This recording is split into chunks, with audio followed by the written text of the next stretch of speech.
Hello friends, आप सबका एक बार फिर से स्वागत है आपके अपने चैनल शिक्षा साथी में। कल हम लोगों ने DEC-1 का जो है diploma in early childhood care and education जो DEC-1 की जो बुक है उसकी पढ़ाई शुरू की थी। तो DEC-1 में टोटल 5 ब्लॉक है। उसमें जो फर्स्ट ब्लॉक है, ब्लॉक 1 के भीतर 5 यूनिट है। तो हम लोग पहले यूनिट को पढ़ना शुरू किए थे। पहले यूनिट का कल पार्ट 1 हमने किया। आज उस यूनिट के बाकी आधे पार्ट को करेंगे। तो उस यूनिट का नाम है एक्सपीरियंसेस ऑफ चाइल्डहुड, है ना, बचपन के अनुभव। उस हिसाब पे हमने कल आधा पार्ट किया, आज आधा पार्ट करते हैं। आज जो हेडिंग से शुरुआत हो रही है वो है socio cultural context of childhood, है ना, कि सामाजिक और सांस्कृतिक संदर्भ में बचपन कैसा होता है। हाँ, सामाजिक दृष्टि से देखें, सांस्कृतिक दृष्टि से देखें तो बचपन कैसा होता है। नॉर्मली सारे बच्चे जो है वो जैसे जैसे बड़े होते जाते हैं वो कोई भाषा बोलना सीखते हैं। जो भाषा उनके घर में बातचीत की जा रही है उस भाषा में वह बोलना सीखते हैं। एक 2 साल का इंडियन बच्चा जो है वो कौन सा भाषा बोलता है? जो भाषा वह अपने घर में सुन रहा है। जबकि स्पेन में रहने वाला जो बच्चा है, 2 साल का बच्चा, वो स्पेनिश बोलेगा। जो वहाँ पे स्पेनिश भाषा बात की जा रही है वही बोलेगा।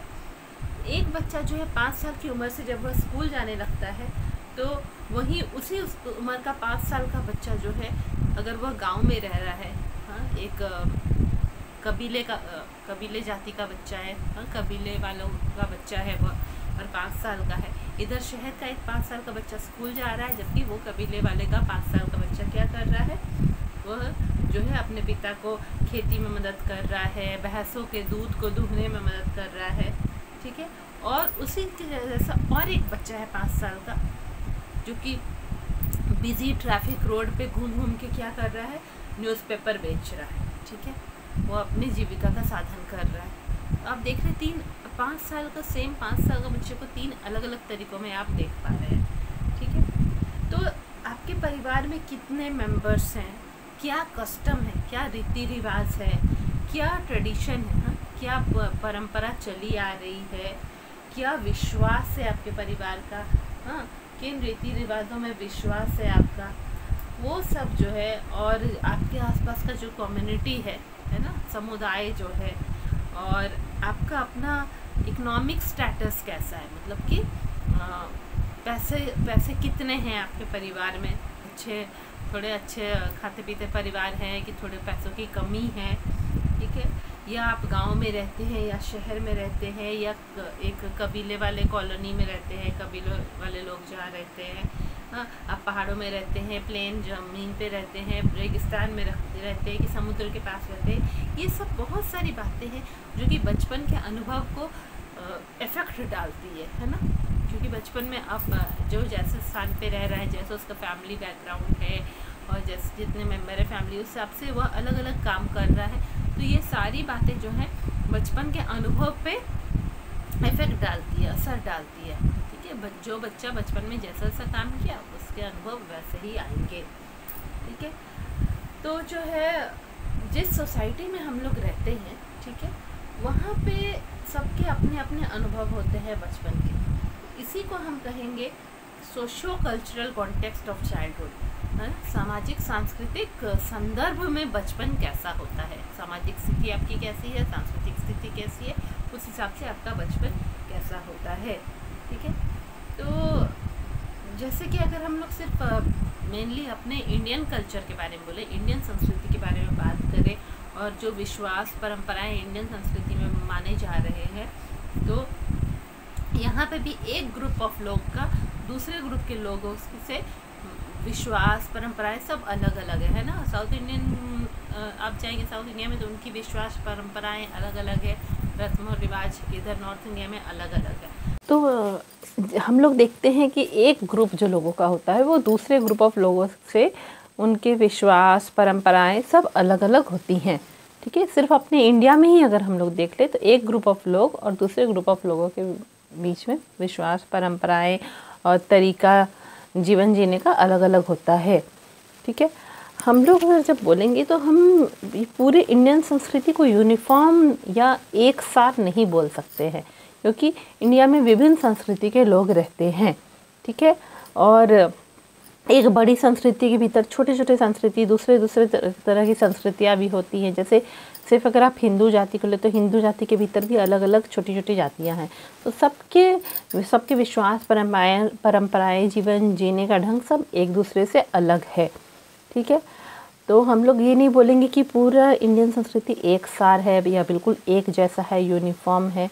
ठीक है, ऐसा इसलिए भी होता है क्योंकि जो है लोगों का जो है इकोनॉमिक लेवल, कि उनके पास कैसे कितने पैसे हैं, इनकम कैसा है, उन्होंने कैसी पढ़ाई लिखाई पहले से की है, वो किस तरह के ऑक्यूपेशन में है, मतलब किस तरह के काम धंधे में लगे हुए हैं, किस रीजन में रहते हैं, क्या भाषा बोलते हैं, उनका धर्म क्या है, ये सब एक दूसरे से अलग अलग है। ठीक है, तो उसी हिसाब से वैसे अलग अलग ग्रुप के लोगों के जो घरों के बच्चे होंगे उनके अनुभव भी एक दूसरे से अलग अलग होंगे। ठीक है, वो अपने इस 5 साल के उम्र में, 0 से 5 साल की उम्र तक में वो जो सीख रहे हैं, सारे बच्चे अलग अलग बातें, अलग अलग चीज़ें सीख रहे होंगे। दूसरे परिवार में बच्चे अलग तरह के अनुभव पा रहे होंगे, दूसरे और एक परिवार में बच्चे अलग तरह के अनुभव पा रहे होंगे। ठीक है, तो हम लोग बहुत सारे ऐसे फैक्टर्स के बारे में पढ़ेंगे, बातों के बारे में पढ़ेंगे जो कि बचपन के एक्सपीरियंसेस को इफ़ेक्ट करता है, जिसके कारण बचपन के अनुभव जो होते हैं बच्चों में वह अलग अलग होते हैं। ठीक है, तो सबसे पहले हम लोग यहाँ पे एक है जेंडर के बारे में पढ़ेंगे, फिर सोशल क्लास के बारे में पढ़ेंगे। तो जो है जेंडर का मतलब क्या होता है। ठीक है, जेंडर का मतलब है कि जो है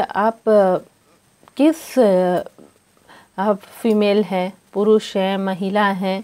ठीक है, आप किस लिंग को बिलोंग करते हैं वो आपका जेंडर होता है।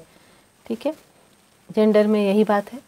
तो जो है वो भी अफेक्ट करता है बचपन के अनुभव को। ये हम लोग आगे अभी पढ़ते हैं कि किस तरह से वो बचपन के अनुभव को अफेक्ट करता है।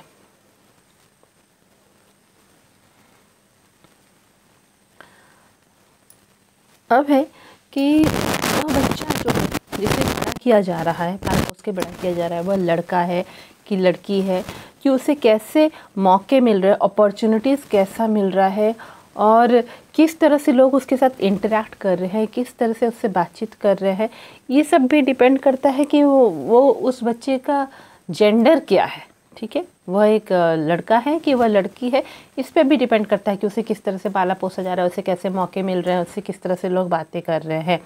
एक सबसे सिंपल सा डिफरेंस जो हम लोग नॉर्मली देखते हैं वो क्या है, कपड़े पहनने में। ठीक है, हम लोग देखते हैं कि दोनों को अलग अलग तरह के कपड़े पहनाए जाते हैं और लोगों का एटीट्यूड भी दोनों के प्रति अलग अलग होता है ना। लोगों का जिस तरह से लोग उनसे बातें करते हैं वह भी अलग अलग होता है। ये इसमें कोई डाउट नहीं है कि हमारे देश में बहुत सारे जगहों पे बच्चे जो अगर वह एक लड़का है तो उससे ज़्यादा महत्व देते हैं, उससे ज़्यादा इम्पोर्टेंस देते हैं, और लड़की है तो उसे कम इम्पोर्टेंस देते हैं। ये तो सच्ची बात है, हमारे देश में सब लोग जानते हैं। जब एक बेटा जन्म होगा तो बड़ी खुशियाँ मनाई जाती हैं। ठीक है, पर वहीं जो है कि अगर एक बेटी जन्म हुई तो लोगों की आंखों में आंसू आ जाते हैं, माता पिता की आंखों में। ऑल्दो अब ये समय बहुत बदल गया है, अब ऐसा नहीं है। अब 2 बेटियां होने पे भी माता पिता बहुत खुश होते हैं। ठीक है, यह समय सब बदल गया है। बहुत सारे ऐसे भी परिवार हैं जहाँ पे लड़कियों को थोड़ा कम प्यार मिलता है, उन पे ध्यान भी कम दिया जाता है, उनकी केयर भी कम ली जाती है। हो सकता है जब खाना भी दिया जा रहा है तो उनको थोड़ा कम या उतना अच्छे पकवान उनको ना दिए जाएं, उनको कपड़े भी पुराने और उतने अच्छे नए कपड़े ना दिया जाए जितने एक बेटा को दिया जा रहा है। ठीक है, और भी रिसोर्सेस कि खिलौने हों, कि घूमने के मौके हों, पढ़ाई करने के मौके हों, वो एक लड़की को कम मिलते हैं, एक लड़के को ज़्यादा मिलते हैं हमारे देश में। बहुत सारे ऐसे परिवार भी हैं जहाँ अगर लड़कियाँ बीमार पड़ गई तो उसे बहुत कैजुअली लेते हैं, हाँ बीमार पड़ी है ठीक हो जाएगी। ठीक है, पर अगर एक बेटा बीमार पड़ा तो तुरंत उसे दौड़ दौड़ के उसका इलाज कराते हैं। इसी तरह तालीम हासिल करना, पढ़ाई लिखाई जो है वह लड़कियों को के लिए पढ़ाई लिखाई का महत्व इतना नहीं देते हैं पेरेंट्स, लड़कों को अच्छे से पढ़ाते हैं। कई बार तो है कि पेरेंट्स क्या करते हैं, अपने जितने एसेट्स हैं, अपनी ज़मीन जायदाद है, वो सब बेच के बच्चों को लड़कों को पढ़ाने में के लिए अपनी ज़मीन जायदाद बेच देते हैं, और लड़कियों को जो है और शादी करने में, उनका विवाह करने में ज़मीन जायदाद बेच देते हैं। तो इसी तरह से अलग अलग तरह के वैल्यूज़ और बिहेवियर बताए जाते हैं बॉयज़ और गर्ल्स को। ठीक है, ज़्यादातर लड़कों को बताया जाता है कि नहीं, बाहर के काम करो, तुम ये क्या घर का काम कर रहे हो, तुम इसके लिए नहीं बने हो। लड़कियों को कहा जाता है शांत रहो, चुप रहो, घर का काम करो, ज़्यादा बाहर घूमो नहीं। इस तरह से अलग अलग तरह के उनको बिहेवियर बताए जाते हैं। ज़्यादातर केसेस में क्या होता है, the code of conduct for girls is more strict, है ना। लड़कियों के प्रति थोड़ा ज़्यादा ही स्ट्रिक्ट रहते हैं कि तुम्हें कैसे बैठना चाहिए, कैसे उठना चाहिए, कैसे बात करना है, लोगों से चुप रहना है, जवाब नहीं देना है। वही लड़कों को उतना लोग नहीं कहते हैं। ठीक है, बॉयज़ को क्या बोलते हैं कि नहीं, तुम सब काम में हाँ बोलो, तुम बाहर घूमने जाओगे, इंडिपेंडेंट रहोगे, महत्वाकांक्षी बनो, बहुत आगे बढ़ोगे, आगे काम करोगे। लड़कियों कहते हैं नहीं, तुम्हें तो शादी कर देंगे। ठीक है, लड़कियों से क्या एक्सपेक्ट करते हैं कि नहीं, वो घर के कामों में बड़ी तेज़ तर्रार हो, बातचीत मानने वाली हो, सबको सम्मान देने वाली हो। ठीक है, तो क्या होता है, लड़कियों में ना डिसीजन मेकिंग एबिलिटी डेवलप ही नहीं करते हैं कि वो अपने निर्णय खुद ले सके। ये चीज़ उसमें नहीं एनकरेज करते हैं। ज़्यादातर घरों में अभी भी पेरेंट्स ही बेटियों के लिए डिसीज़न लेते हैं, पेरेंट्स ही बेटियों के लिए निर्णय लेते हैं, उन्हें खुद से निर्णय लेने का मौका नहीं देते हैं। और अगर वह बहस करे, हाँ, या फिर वह जवाब दे कि नहीं, मुझे मेरे निर्णय खुद लेने हैं, या बहुत ज़ोर से हंसे या ज़ोर से बातें करे, तो सब चीज़ पे कंट्रोल लगाया जाता है। तो गर्ल्स को क्या बोलते हैं, शुरू से बोलते जाते हैं तुम तो कुछ ही समय के लिए इस घर में हो, फिर चली जाओगी। हाँ, उसे टेम्प्रोरी पर्सन मानते हैं कि तुम कुछ समय के लिए अपने पिता के घर हो, फिर तो तुम विवाह करके चली जाओगी। तो इसीलिए उसके क्या बोलते हैं कि लड़कियों के लिए जो है कि ठीक है, तुम समाज लड़कियों के विवाह के लिए एक जान पहचान बनाते हैं ताकि लड़कियों का विवाह कर सके। ठीक है, तो ये सब जो है जनरल ट्रेंड है कि हमारे देश में जैसा नॉर्मली सभी कम्युनिटी में होता है। ठीक है, पर है कि ऐसा नहीं है कि सारी लड़कियों को नेगलेक्ट किया जाता है या उन्हें प्यार नहीं किया जाता है। किसी लड़की के साथ उसके परिवार वाले किस तरीके से बिहेव कर रहे हैं, वो ज़्यादातर इस पर भी डिपेंड करता है कि फैमिली मेम्बर की अपनी सोच कैसी है, उस पर डिपेंड करता है। कोई ऐसी भी परिवार है जिसमें लड़की और लड़कियों के बीच में कोई भेद नहीं करते, दोनों को इक्वली उन लोगों के साथ ये करते हैं, इक्वल बिहेवियर रखते हैं।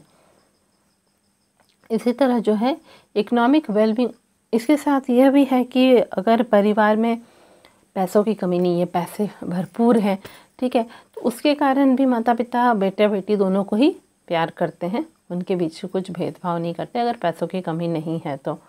ठीक है, तो इस तरह हम लोग जाने कि सामाजिक संस्कृति दृष्टि से किस तरह बच्चों के उसके साथ बिहेवियर अलग होता है।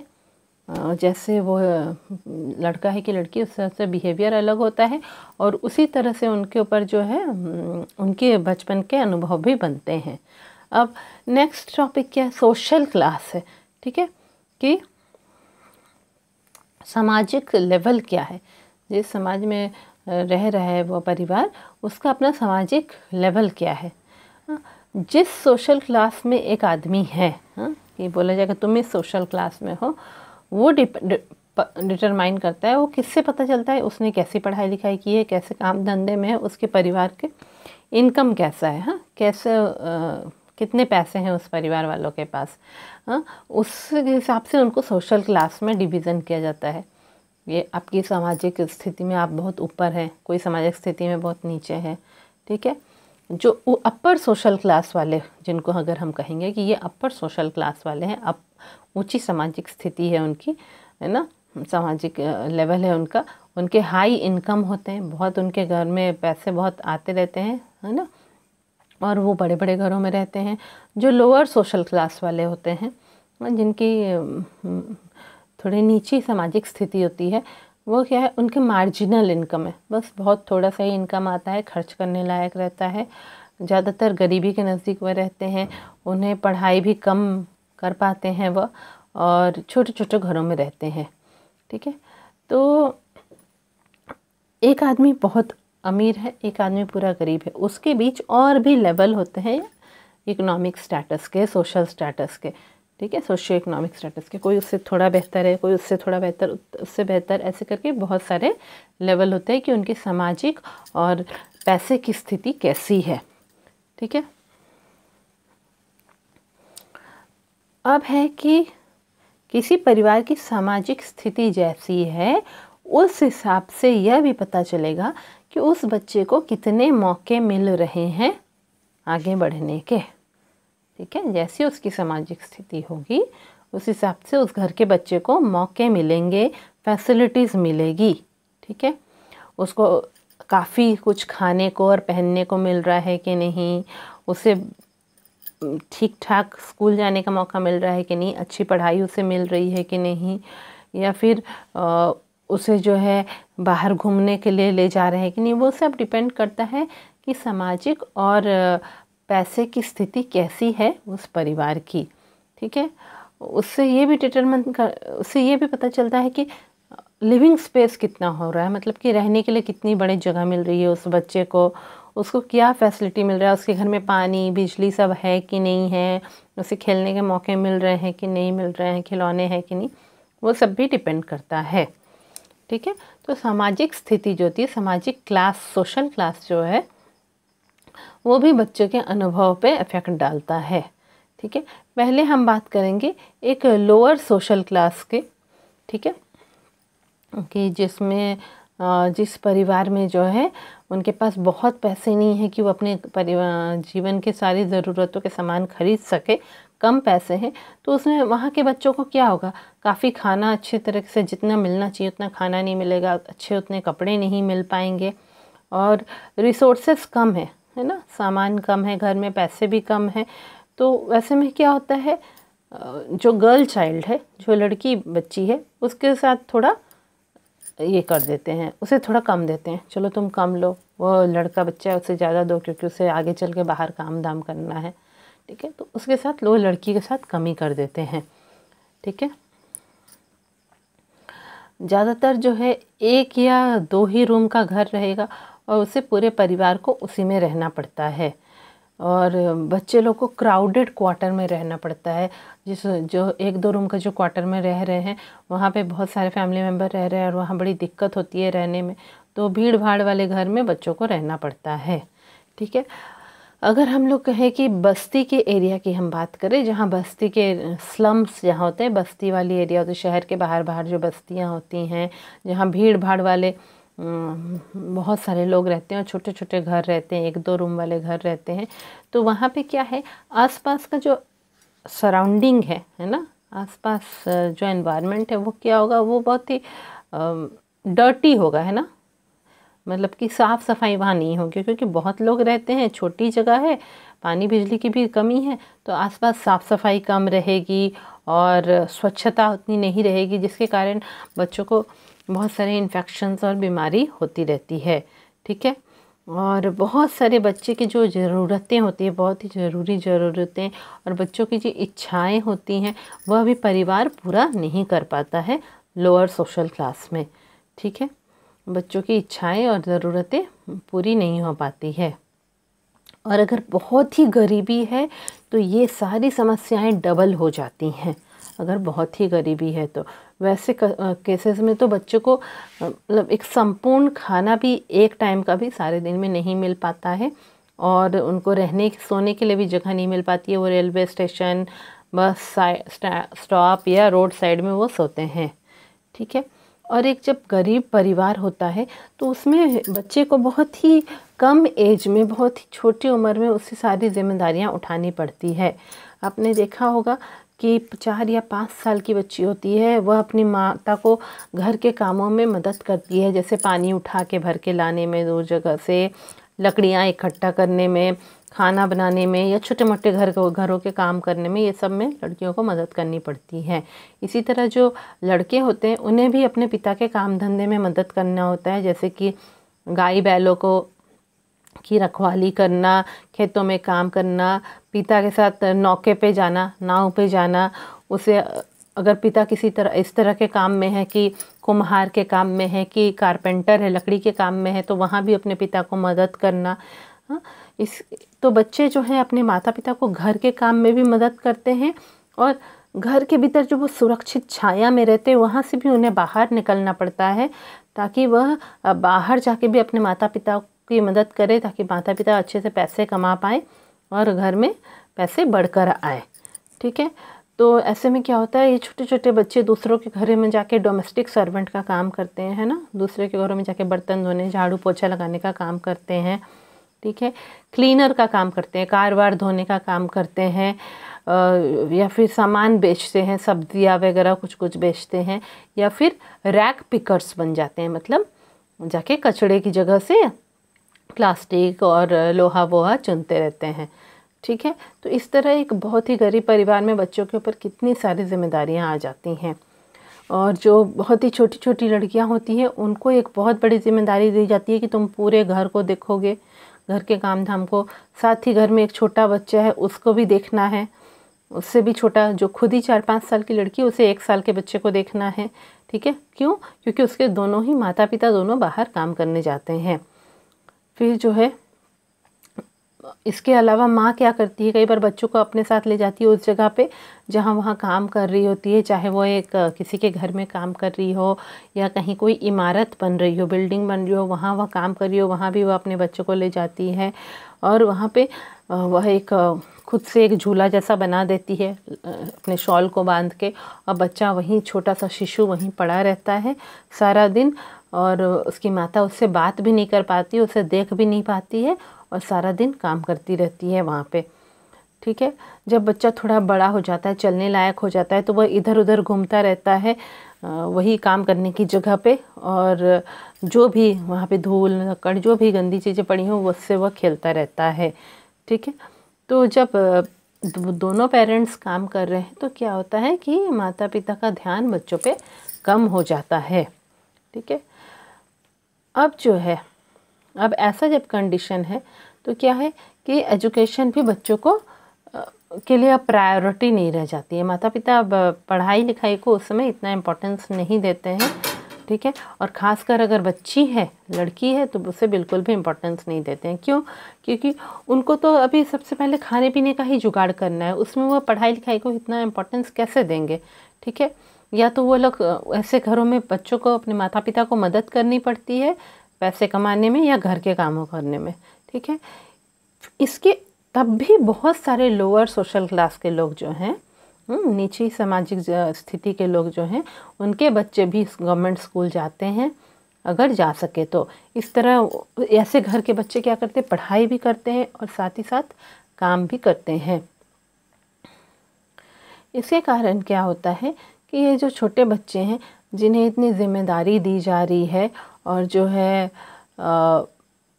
इन्हें इतनी जिम्मेदारी दी जा रही है और उनको कमी हो रही है खाने पहनने ये सब की, उनको जो कमी हो रही है, तो और जिस तरह से उन्हें बाहर जाना पड़ रहा है काम करने के लिए माता पिता के साथ, तो इससे क्या होता है, उनकी इमोशनल मैच्योरिटी जल्दी होने लगती है ना। वो जल्दी जल्दी मैच्योर हो जाते हैं, अपनी सोच उनकी बड़े लोगों की जैसे होने लगती है, उनमें इमोशनल मैच्योरिटी आ जाती है। बहुत सारे केसेस में क्या होता है कि बच्चे दुनियादारी सीख जाते हैं, इस तरह की हो जाती है।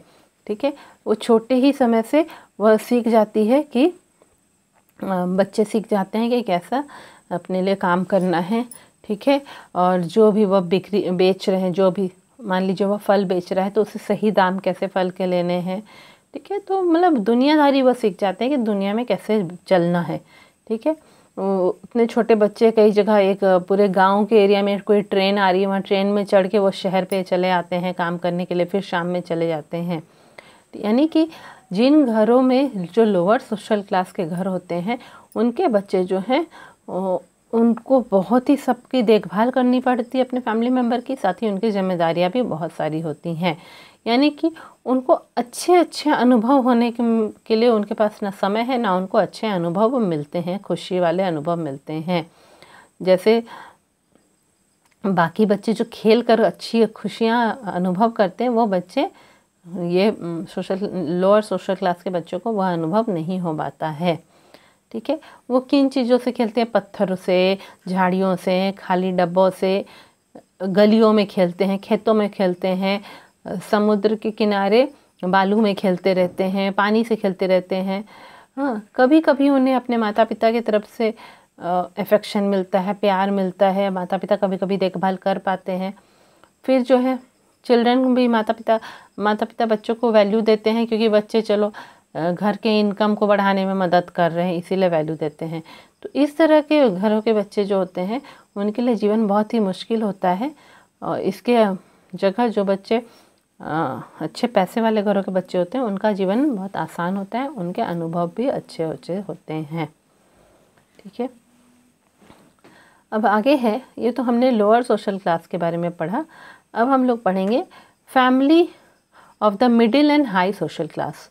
जो मिडिल क्लास वाले लोग होते हैं और हाई सोशल क्लास वाले लोग होते हैं, ठीक है, उनके बीच में जो है किस तरह के वहाँ के बच्चों के एक्सपीरियंसेस कैसे होते हैं।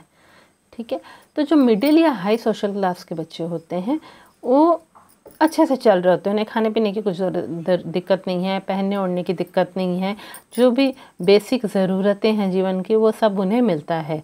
ठीक है, उन लोग को सही अमाउंट में खाना मिलता है, कपड़े मिलते हैं, और उनका हेल्थ केयर भी होता है ना, उनके हेल्थ के ऊपर भी ध्यान दिया जाता है। ज़्यादातर जो ऐसे परिवार के लोग होते हैं, पेरेंट्स होते हैं, वो बच्चों के लिए खेलने के भी सामान ले आते हैं मार्केट से, जैसे कि गुड़िया लाते हैं, गन लाते हैं, पज़ल वाला जो डब्बे होते हैं जिसमें बच्चे पज़ल को सेट करते हैं, है ना, वो ले आते हैं, ड्राइंग वाले बुक किताब लाते हैं, कलर लाते हैं, बुक ला देते हैं बच्चों के लिए। ठीक है, बच्चों को जो है इकोनॉमिक एक्टिविटीज़ में उतना पार्टिसिपेट नहीं करना पड़ता है, कि घर के लिए पैसे जो कमाने हैं उसमें उन्हें जल्दी जल्दी काम नहीं करना पड़ता है। माता पिता जो घर के लिए पैसे कमा रहे हैं उसमें कम एज से ही बच्चों को काम नहीं करना पड़ता है। वो हर दिन के कामों में, घर के कामों में कि बाहर के कामों में माता पिता को मदद कर रहे हैं कि नहीं कर रहे हैं, वो परिवार के ऊपर डिपेंड करता है।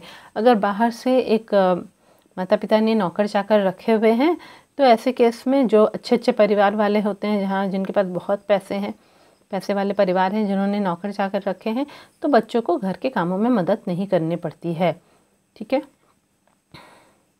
और जो बहुत ही रिच फैमिली होता है, पैसे बहुत ही अमीर लोग होते हैं, वहाँ बच्चों को तो बहुत सारी लग्जरीज मिली रहती है, बहुत ही आराम वाली चीज़ें मिली रहती हैं।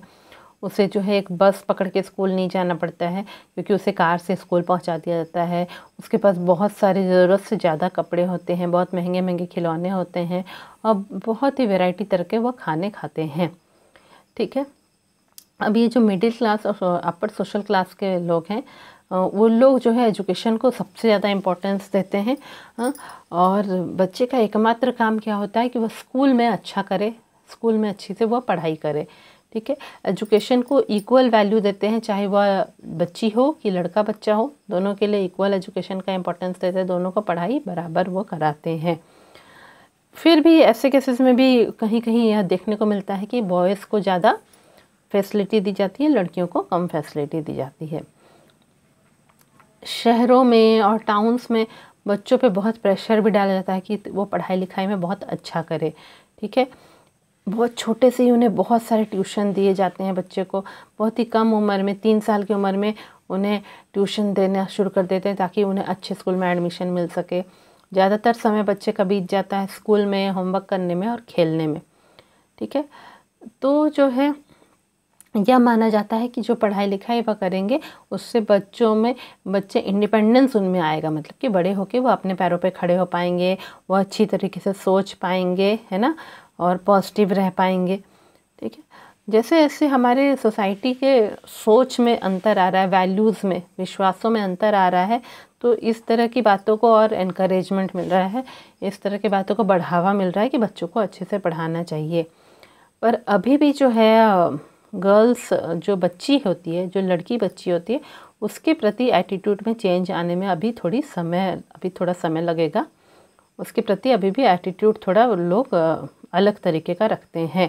ठीक है, वह लड़कियों को भी बढ़ावा देते कि हाँ तुम पढ़ाई करो, पर फिर भी पेरेंट्स को चाहते हैं कि नहीं, लड़कियां बात माने, चुप रहे, बहस ना करे, बात माने। ठीक है, वो लड़कियों को डांटते हैं अगर लड़कियां बहुत बाहर बोलना शुरू करती हैं, बोल पाती हैं। अगर ज़्यादा गुस्सा होती है उसके लिए लड़कियों को डांट पड़ती है, ठीक है। वो लोग बोलते हैं नहीं, इस तरह की आदतें रखोगे तो आगे जीवन में चल नहीं पाओगे। तो इस तरह लड़कियों के प्रति जो है एटीट्यूड, बिहेवियर थोड़ा अलग अभी भी रहता है। इसका मतलब जिन परिवारों में पैसों की कमी नहीं है, पैसे अच्छे खासे हैं, ठीक है, वहाँ पे बच्चे को बहुत सारे मौके मिलते हैं जिससे कि वह आगे बढ़ सके और हर दिन के घरेलू प्रॉब्लम्स में, पैसे के प्रॉब्लम में फंस के नहीं रहे, ठीक है। तो ये हमने लोअर सोशल क्लास और मिडिल सोशल क्लास के बारे में पढ़ लिया। अब हम लोग जो है चाइल्ड लेबर के बारे में पढ़ेंगे कि जब कम उम्र में बच्चों को काम करना पड़ता है, चाइल्ड लेबर के रूप में काम करना पड़ता है, तब उनके अनुभव कैसे होते हैं वो हम लोग पढ़ेंगे।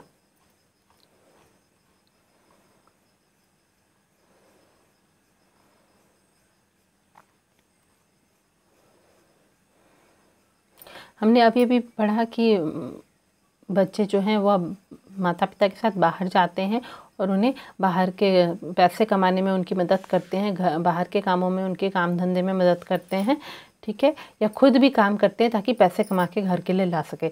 जब बच्चे जो हैं घर में या परिवार का जो काम धंधा है उसमें काम कर रहे हैं, तब जाके उनके माता पिता उनकी ज़रूरतों के बारे में ध्यान देते हैं और उन्हें प्यार करते हैं।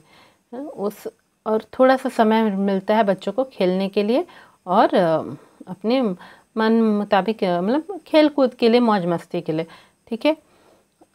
जो भी work experience in the family, जो भी काम करके उन्हें अनुभव हो रहा है परिवार से, उसी का उनको रिवार्ड मिल रहा है एक तरीके से। वो जो काम करके माता पिता के लिए पैसे ला रहे हैं तो उसके प्रति, उसके चेंज में माता पिता रिवार्ड दे रहे हैं कि उन्हें ध्यान थोड़ा दे रहे हैं, उनकी थोड़ी थोड़ी ज़रूरतें पूरा कर रहे हैं।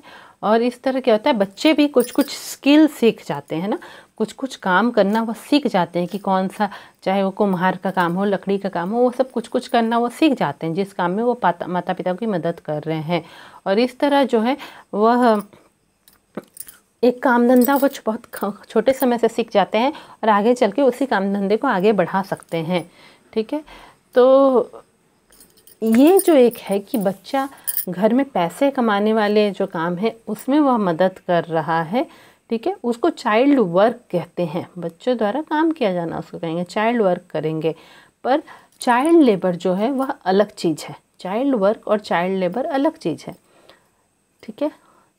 कुछ कुछ बच्चे जो हैं उन्हें ऐसे जगह पे काम करना पड़ता है जो अनहेल्दी होता है ना, स्वास्थ्य की दृष्टि से ठीक नहीं रहता है, बहुत ही मुश्किल काम सब होता है छोटे बच्चों के लिए, और एक्सप्लॉयटेटिव कंडीशन होता है जहाँ पे उनके साथ अत्याचार किया जाता है, उन्हें पैसे ठीक से नहीं दिए जाते हैं, ज़्यादा काम कराए जाते हैं, जहाँ पे उनकी जो सैलरी मिलती है वो ठीक ठाक नहीं होती है, उनके द्वारा जितने काम कराए जा रहे हैं उस हिसाब से वो सैलरी ठीक नहीं होती है, और जिस तरह के काम उनसे कराए जा रहे हैं वो बहुत ही डेंजरस होते हैं, ठीक है।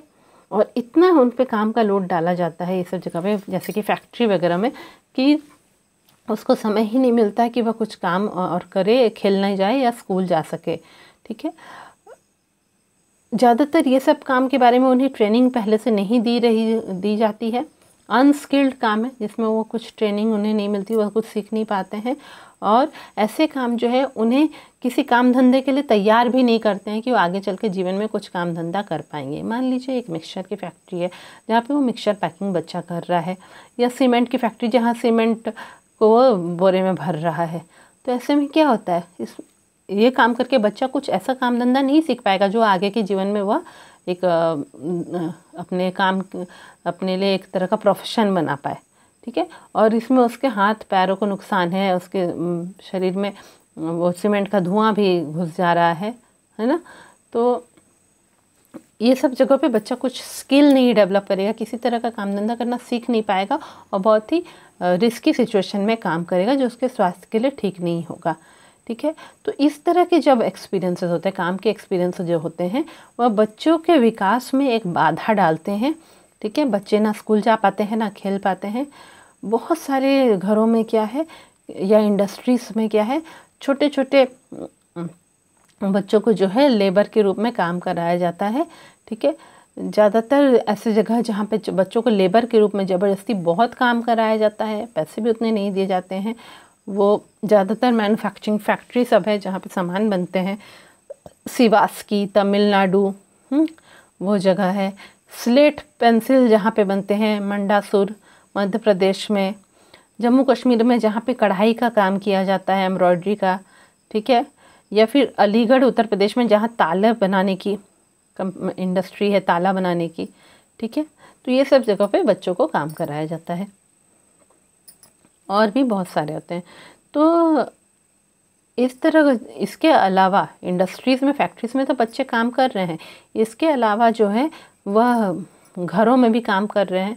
घर में बर्तन धोने, झाड़ू पोछा, दूसरे लोगों के घरों में क्लीनर का काम कर रहे हैं, कार स्कूटर सब धोने के लिए वो काम कर रहे हैं, या मैकेनिक का काम कर रहे हैं।